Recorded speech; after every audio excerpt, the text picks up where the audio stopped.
Hello everyone, मैं मुकेश कुमार तिवारी। आज हम लोग क्लास 12th केमिस्ट्री के कुछ क्वेश्चंस को हम लोग यहाँ पर डिस्कस करने वाले हैं। तो चलिए वन बाय वन स्टार्ट करते हैं। आप देख सकते हैं पहला जो क्वेश्चन हमें दिया हुआ है कि what the deficiency of which vitamin causes scurvy. तो यहाँ पर आप सभी लोगों ने पढ़ा होगा विटामिन के बारे में। विटामिन एक वाटर सॉल्युबल और एक फैट सॉल्युबल। तो स्कर्वी जो डिजीज है वो विटामिन सी की वजह से होता है, आप लोगों ने पढ़ा होगा।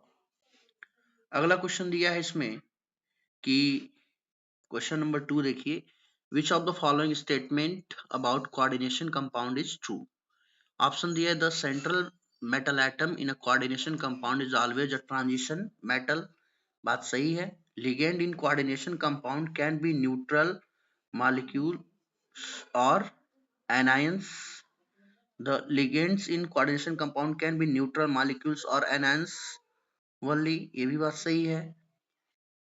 Ligand in coordination compound can be हाँ ये तो हो गया। The coordination number of a metal ion can vary depending on the size of and charge of the ligand. ये बात गलत है। All coordination compound are highly soluble in water. अगर देखा जाए central metal atom in coordination compound is always, ये भी बात थोड़ी सी यहाँ पर हम आप मान सकते हैं, क्योंकि एफ ब्लॉक के जो एलिमेंट होते हैं वो भी ट्रांजिशन मेटल का काम जो सेंट्रल एटम का काम करते हैं। तो उस हिसाब से अगर हम देखें तो ligand in coordination compound can be neutral molecules और एनांस वल्ली। ये सही ऑप्शन लग रहा है। आगे हम लोग बढ़ते हैं। पूछ रहा है क्वेश्चन नंबर 3 कि the IUPAC name of this compound. तो अगर इसका आईयूपीएसी नेम लिखे तो इसका आईयूपीएसी नेम होगा पेंटाएमाइन क्लोराइडो कोबाल्ट थर्ड क्लोराइड। ठीक है, क्योंकि इसमें न्यूट्रल लिगेंड एमाइन दिया गया है, उसका अल्फाबेटिकली पहला नाम उसका होगा और फिर क्लोरीन जो यहाँ पे निगेटिव लिगेंड है वो क्लोराइडो हो जाएगा। तो penta amine chlorido cobalt third chloride is the right answer. आगे हम लोग बढ़ते हैं। अगला क्वेश्चन क्या दिया है? क्वेश्चन दिया है 4th नंबर कि which of the following solution has the highest boiling point. यहाँ पे सबसे ज्यादा बॉइलिंग पॉइंट किसका होगा? तो ये NaCl दिया है। NaCl में 2 आयन बनेंगे, ग्लूकोज नॉन इलेक्ट्रोलाइट है। यहाँ MgCl2 ब्रेक होगा तो यहाँ 3 आयंस बनेंगे और यहाँ 2 आयन बनेंगे, यानी सबसे ज्यादा आयंस कहाँ बनेगा? इस वाले केस में। तो हम कह सकते हैं कि सबसे ज्यादा जो बॉइलिंग पॉइंट होगा वो इसी का होगा। अगला क्वेश्चन यहाँ पे दिया है। क्वेश्चन दिया है कि the rate constant of a first order reaction is 0.693 minute inverse. What is the half life of the reaction. आपने पढ़ा होगा कि हाफ लाइफ निकालने के लिए हमारे पास फार्मूला होता है T half is equal to 0.693 upon K. K की वैल्यू आपको दिया गया है 0.693। अगर मैं वो वैल्यू यहाँ पे पुट कर दूं तो 0.693 अपान 0.693 ये कट जाएगा और कट के आंसर 1 आएगा, यानी यहाँ पर ऑप्शन जो होगा वो 1 मिनट सही होगा। आगे हम लोग बढ़ते हैं अगले क्वेश्चन की तरफ। पूछ रहा है क्वेश्चन दिया है नेक्स्ट 6th नंबर का जो क्वेश्चन है ये पूछ रहा है हमसे कि ये which of the following substances is classified as a weak electrolyte and what is the primary reason for its weak dissociation in solution।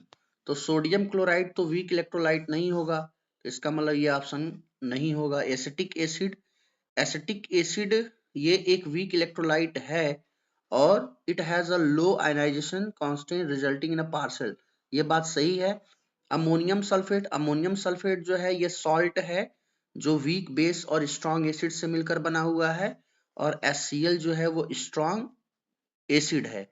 तो इसका मतलब सी और डी ये दोनों नहीं होगा, ऑप्शन नंबर जो बी होगा वो हमारा राइट आंसर होगा। ठीक है, अगले क्वेश्चन पे चलते हैं 7th नंबर पे। पूछ रहा है कि which of the following compound has the highest magnetic moment. Magnetic moment हम लोग कैसे निकालते हैं, number of unpaired electron count करके।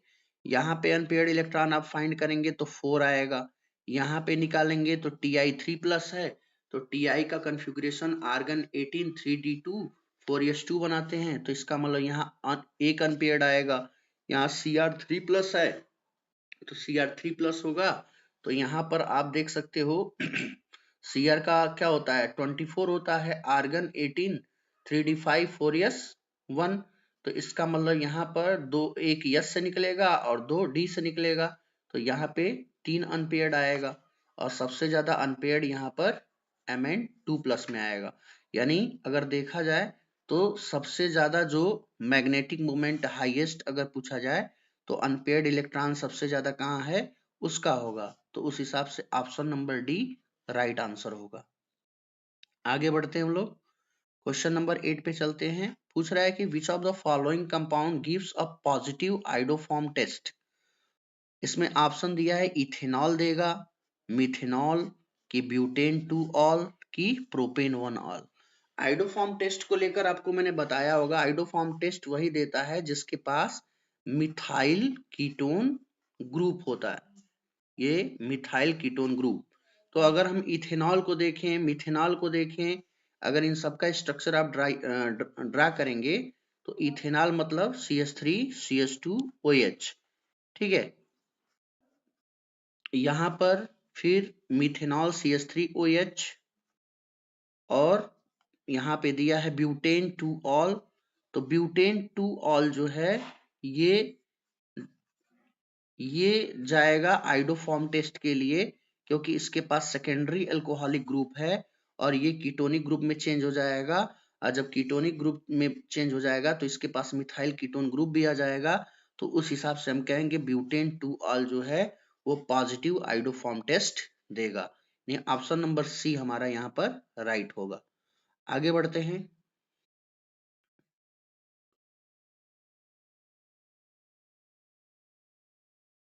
इसमें ऑप्शन दिया है क्वेश्चन 9 नंबर कि which of the following statement about the carbohydrate is correct. मतलब कार्बोहाइड्रेट को लेकर कौन सा ऑप्शन सही है। तो पहला ऑप्शन दिया कि carbohydrate serve as a primary source of energy in living system, तो सही है भाई, ये प्राइमरी एनर्जी सोर्स होता है। Carbohydrate are the main storage molecule for genetic information. Genetic information का मतलब डीएनए के बारे में, यानी डीएनए जैसा वर्क तो ये करेगा नहीं, ये ऑप्शन गलत है। Cellulose and chitin are the structural carbohydrate, ये भी सही स्टेटमेंट है, ये भी बात सही है। Some carbohydrate function in cell recognition and signalling, यानी ये भी ऑप्शन सही है। यानी अगर देखें तो ऑप्शन सेकंड जो है वो गलत है, और बाकी ऑप्शन नंबर सेकंड नहीं होगा यहाँ पर, यहाँ पे सेकंड को मैं हटा दे रहा हूं। ऑप्शन नंबर 1 सही होगा, 3 सही होगा, ऑप्शन यहाँ पर ऑप्शन 3 सही होगा और ऑप्शन 4 सही होगा, यानी ये हमारा राइट आंसर होगा। ऑप्शन 1 3 4 जहां दिया है ये जो है ये अगले पेज पर है, आइए मैं उस पेज पर आपको ले चलता हूं।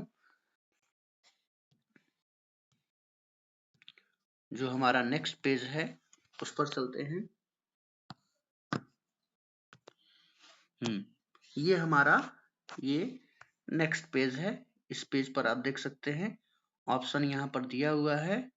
ऑप्शन दिया है कि कौन कौन सा 1 3 4, ठीक है। तो उस हिसाब से हम इसको कहेंगे कि ये वाला जो ऑप्शन है वो सही है, ठीक है। अब हम लोग अगले स्टेप पे चलते हैं, अगले क्वेश्चन पे चलते हैं। अगला क्वेश्चन हमारा क्या दिया है, थोड़ा सा इसको मैं सारा ये ऑल ड्राइंग हटा लूं। हाँ, अगले स्टेप पे हमें चलना है, क्वेश्चन नंबर 10 पे चलना है। क्वेश्चन नंबर 10 हमारा क्या कह रहा है, देखिए क्वेश्चन नंबर 10 कह रहा है कि which of the following is an example of a chelating agent. तो KNO3 तो किलेटिंग एजेंट का काम नहीं करता, रिंग फॉर्मेशन नहीं करेगा, NaCl भी नहीं करेगा, HCl भी नहीं करेगा। यहाँ पे EDTA जो होगा वो किलेटिंग एजेंट का काम करता है, रिंग फॉर्मेशन करता है, तो ये ऑप्शन सही होगा। अगला कह रहा है कि how many faraday are required to obtain 40 gram of calcium by electrolysis. ठीक है, the charge requirement can be calculated using the following. यानी यहाँ पे क्वेश्चन पूछ रहा है कि कितने फैराडे की जरूरत पड़ेगी हमें 40 ग्राम ऑफ कैल्शियम को क्या करने के लिए, how many faraday required to obtain 40 gram of calcium by electrolysis. तो इसके लिए आपने देखा होगा कैल्शियम क्लोराइड जो मॉल्टेन CaCl2 है, इसको जब ब्रेक करते हैं तो ये Ca2+ बनता है, +2Cl माइनस में चेंज होता है। ठीक है, यहाँ पे Ca2+ 2 इलेक्ट्रॉन गेन करके ये चेंज होता है Ca में। ठीक है, तो अगर हम देखें 1 मोल ऑफ कैल्शियम आयन कितना फैराडे गेन कर रहा है, यहाँ पर 2 फैराडे, यानी 40 ग्राम ऑफ अगर कैल्शियम हमें अगर डिपॉजिट करना है तो हमें 2 फैराडे की जरूरत पड़ेगी। तो अकॉर्डिंगली अगर इसको देखें तो अलग अलग इसमें स्टेटमेंट दिया गया है, तो पहला वाला जो स्टेटमेंट है वो सही यहाँ पर होगा। ठीक है, आगे हम लोग बढ़ते हैं अगले क्वेश्चन की तरफ। अगला क्वेश्चन क्या कह रहा है, ये मैच द फॉलोइंग टाइप का क्वेश्चन है। आइए इस क्वेश्चन को देखते हैं। ये मैच द फॉलोइंग में कह रहा है 12th नंबर में कि एल्डोल कंडेंसेशन, देखो एल्डोल कंडेंसेशन जो है ये एल्डिहाइड कीटोन में आपने पढ़ा होगा, और एल्डिहाइड कीटोन जो होते हैं वो न्यूक्लियोफिलिक एडिशन रिएक्शन के लिए जाते हैं। यानी अगर हम देखें तो एल्डोल कंडेंसेशन का रिलेशन न्यूक्लियोफिलिक एडिशन से है। SN1 रिएक्शन, SN1 रिएक्शन मतलब न्यूक्लियोफिलिक सब्स्टिट्यूशन रिएक्शन है, यूनिमॉलिक्यूलर न्यूक्लियोफिलिक सब्स्टिट्यूशन है, तो इसका रिलेशन 4th नंबर से है। ठीक है, E1 रिएक्शन ये यूनिमॉलिक्यूलर इलिमिनेशन रिएक्शन है जो 3rd नंबर में दिया है। फ्रीडल क्राफ्ट एसाइलेशन ये इलेक्ट्रोफिलिक एरोमेटिक सब्स्टिट्यूशन है। यानी अगर हम देखें तो यहाँ पर बी ऑप्शन जो है वो आपका 4th नंबर दिया है, यानी ऑप्शन नंबर ये ए जो है यहाँ पे राइट आंसर आएगा। ठीक है, इस तरह से हम लोग इसका आंसर देख सकते हैं। ठीक है, अब हम लोग अगले क्वेश्चन पे चलते हैं। अगला क्वेश्चन जो है ये एजर्सन रीजन टाइप के क्वेश्चंस दिए गए हैं, और इसमें आप लोग ऑप्शन देख सकते हो, ABCD करके ऑप्शन दिया है। हम लोग सारे स्टेटमेंट को 1 बाय 1 पढ़ेंगे और उसके बाद इसका आंसर देखेंगे क्या होगा। ठीक है, आइए चलते हैं। ये 30 नंबर जो एजर्सन रीजन टाइप के क्वेश्चन दिए गए हैं इसको देखिए। क्वेश्चन नंबर 13 कह रहा है, एजर्सन दिया है कि ether generally have lower boiling point than alcohol of similar molecular weight. भाई आपको पता है कि ईथर का जो बॉइलिंग पॉइंट होता है वो कम होता है किसके कंपैरिजन में, अल्कोहल के कंपैरिजन में। कब, जब इनका मॉलिक्यूलर वेट लगभग सेम दिया हो, यानी बात तो सही है। आगे क्या कह रहा है कि ether can not form hydrogen bond, ये भी बात सही भाई, ईथर हाइड्रोजन बॉन्ड नहीं बनाता। ठीक है, themselves due to the absence of hydroxyl group. यानी अगर हम देखें यहाँ पर तो ये दोनों के दोनों जो स्टेटमेंट है वो सही है, और ये स्टेटमेंट जो रीजन बता रहा है वो करेक्ट एक्सप्लेनेशन भी है। यानी both A and R are true and R is the correct explanation of A। तो उस हिसाब से 13 का आंसर होगा A। ठीक है, अब आगे बढ़ते हैं अगले क्वेश्चन पर। 14 नंबर का क्वेश्चन देखते हैं। 14 नंबर क्या कह रहा है, एजर्सन दिया है कि all alcohols are soluble in water. देखो अगर ईथर और एल्कोहल के कंपैरिजन में अगर हम बात करें तो एल्कोहल सारे हाइड्रोजन बॉन्ड बनाते हैं, उसमें प्राइमरी सेकेंडरी टर्सरी होता है, जिसमें सॉल्युबिलिटी सबसे ज्यादा प्राइमरी की होती है क्योंकि वहां स्टेरिक हिंड्रेंस फैक्टर बनता है। तो अगर एल्कोहल्स की बात करें तो वहां पर एल्कोहल सारे सॉल्युबल होते ही हैं हाइड्रोजन बॉन्ड फॉर्मेशन की वजह से। ठीक है, यानी स्टेटमेंट तो लगभग ये सही है। अगला रीजन क्या कह रहा है कि alcohols can form hydrogen bond with water, यानी ये भी बात सही है। यानी दोनों बातें सही हैं और एक्सप्लेनेशन भी ये सही जा रहा है, तो इसका मतलब ये भी ए ऑप्शन पर जाएगा। ठीक है, अब अगले क्वेश्चन पे हम लोग चलते हैं। क्वेश्चन नंबर 15 क्या कह रहा है, क्वेश्चन नंबर 15 कह रहा है कि transition metals generally form coloured compound. आपने पढ़ा होगा ट्रांजिशन जो मेटल होते हैं वो कलर्ड कंपाउंड बनाते हैं, क्योंकि वहां पर एक इंसिडेंट हम लोग देखते हैं डीडी ट्रांजिशन के नाम से, ठीक है। और उस डीडी ट्रांजिशन के नाम से वहां पर हम कहते हैं कि ये कलर्ड कंपाउंड बनाएंगे। उसके बाद रीजन क्या कह रहा है, the presence of unpaired D electron in transition metals allow DD transition, यानी जो बात मैं अभी ऊपर बोल रहा था यहाँ पे लिखा गया है, तो इसका मतलब ये दोनों के दोनों स्टेटमेंट जो है वो सही भी हैं और करेक्ट एक्सप्लेनेशन भी है, तो ऑप्शन यहाँ ए होगा, ठीक है। अब हम लोग यहाँ 16 नंबर क्वेश्चन पे चलते हैं। 16 नंबर क्वेश्चन क्या कह रहा है भाई कि amines are basic due to the presence of a lone pair of electron on nitrogen atom. भाई बात सही है, एमाइंस जो होते हैं वो बेसिक नेचर के होते हैं क्योंकि उनके नाइट्रोजन के ऊपर कौन क्या होता है, लोन पेयर। तो बात तो सही है, यानी ये स्टेटमेंट इसका सही है। अगला क्या कह रहा है कि the basicity of amine increases with increasing steric hindrance, ठीक है। स्टेरिक हिंड्रेंस जब इंक्रीज होगा तो बेसिसिटी जो होगी वो डिक्रीज करेगी, और यहाँ पे उल्टा दिया, यानी यहाँ पर ये जो स्टेटमेंट है कि basicity of amine increases with increasing steric hindrance, ये स्टेटमेंट गलत है, ये फॉल्स है। तो अगर हम इस तरह से देखें तो ए ट्रू है और आर फॉल्स है, तो जब ए ट्रू होगा आर फॉल्स होगा तो ऑप्शन नंबर यहाँ पे हो जाएगा सी, ठीक है। तो यहाँ पर option number C right answer होगा। तो आई होप आप लोगों को ये वीडियो मेरा हेल्पफुल होगा। ये जितने भी क्वेश्चन नंबर 1 से 16 तक थे मैंने आपको बता दिए हैं।